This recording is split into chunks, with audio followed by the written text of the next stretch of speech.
혹시 마음이 좀 흩어져서 복잡하다고 느끼시나요? 이 고요함에 이르는 길이 사실 고대의 경전 속에 그 지혜가 다 담겨 있다고 합니다.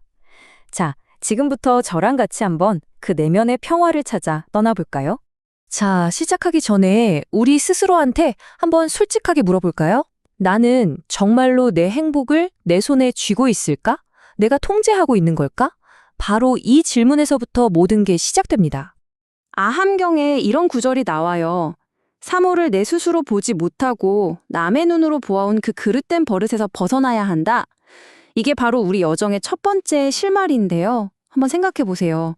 우리는 얼마나 자주 다른 사람의 시선, 다른 사람의 기준으로 세상을 보고 판단하고 있을까요? 경전은 바로 이 부분을 정말 날카롭게 콕 짚어내고 있는 거죠.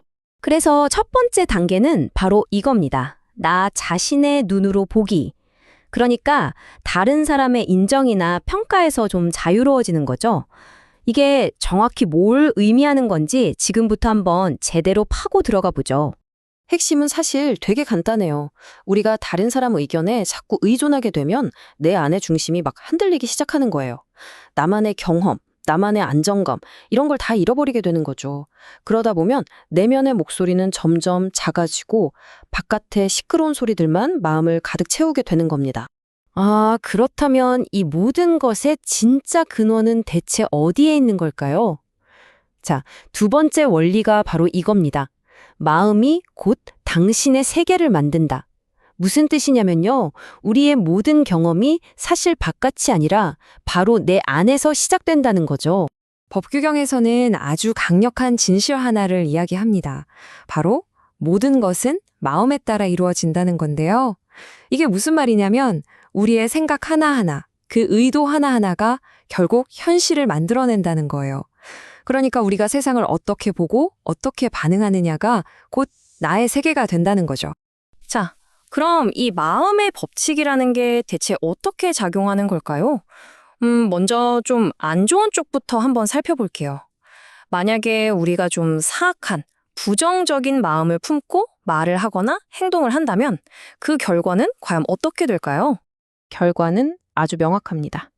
괴로움이 마치 그림자처럼 그 사람을 졸졸 따라다니게 된다는 거죠. 와, 이 원인과 결과의 법칙 정말 이렇게 직접적이고 분명한 거였네요. 자, 그럼 반대로 한번 생각해 볼까요? 깨끗하고 순수한 마음으로 말하고 행동하면 어떻게 될까요? 이번에는 긍정적인 마음이 만들어내는 길을 한번 따라가 보시죠. 네, 바로 행복과 보람이 그 뒤를 따르게 됩니다. 괴로움이냐, 행복이냐, 결국 이게 우리가 선택할 수 있는 두 갈래 길인 셈이고요. 그리고 그 선택의 힘은 다른 누구도 아님, 바로 우리 자신에게 온전히 달려있다는 겁니다. 그렇다면 우리가 궁극적으로 추구해야 할 그 지혜로운 마음이란 건 도대체 어떤 모습일까요? 경전에서는 이걸 아주 멋진 비유로 설명하는데요. 바로 깊고 고요한 호수 같다고 합니다. 이게 무슨 의미인지 좀 더 자세히 들여다볼까요? 수타니파타를 보면요. 이 어리석은 사람과 지혜로운 사람을 정말 선명하게 비교해 놓았어요. 어리석은 사람의 마음은 막 시끄럽게 졸졸 흐르는 얕은 개울 같고 또 반쯤 채워진 항아리처럼 요란하대요. 그런데 지혜로운 사람은요. 깊고 조용한 바다, 그리고 물이 가득 차서 평온한 연못 같다고 합니다. 이 차이 느껴지시나요? 와, 그리고 이 구절은 그 안정감을 정말 기가 막히게 표현합니다. 마치 큰 바위가 바람에 흔들리지 않듯 지혜로운 사람은 비방과 칭찬에 동요되지 않는다. 다른 사람이 나를 칭찬하든 비난하든 거기에 흔들리지 않는 거죠. 바로 이게 우리가 추구해야 할 내면의 평정심이라는 겁니다. 자, 이제 거의 다 왔습니다. 마지막 단계예요. 그럼 이 내면의 평화라는 거 대체 어떻게 하면 실제로 얻을 수 있을까요? 그 진정한 평화의 기술에 대해서 지금부터 알아보겠습니다. 자바함경에서는요, 이 평화로 가는 길에 가장 큰 걸림돌이 하나 있다고 말합니다. 그게 뭘까요? 바로 성냄, 즉 분노입니다.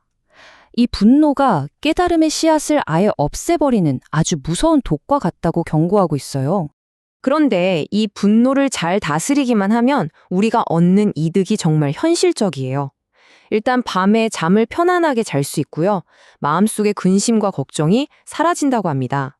와, 이것만 들어도 분노를 다스려야 할 이유 정말 충분하지 않나요? 그래서 경전에서 제시하는 방법이 바로 인욕입니다. 그런데 여기서 말하는 인욕은요, 우리가 흔히 생각하는 것처럼 그냥 꾹 참고 견디는 게 아니에요. 그게 아니라 이 분노라는 감정 자체를 적극적으로 뛰어넘는 아주 강인한 마음의 훈련을 의미합니다. 우리는 보통 평화를 얻으려면 바깥 세상과의 싸움에서 어떻게든 이겨야 한다고 생각하잖아요. 그쵸?